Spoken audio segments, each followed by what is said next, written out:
Magandang hapon guys, ito ang ginawa ko kanina guys, naggamit tayo ng gripo guys, kasi nagsisiminto sila dito, so para malapit lang pagkulan din ng tubig, so sinabitan ko na ng mga bagong gripo So bali ang ginamit ko dito guys ay PE polyethylene at saka yung ito na may thread Mga guys yan, ipan na lang saka yung ano niya. gripo. So yun lang ang materials na ginamit dito guys. So pagka-cut ng PVC na i-strip at saka yung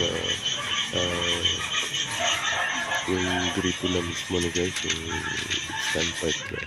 At yan silang nagsisimento sila. So, para malapit lang yung tubig na pagkukunan, pinabitan ko lang yung gripo na guys.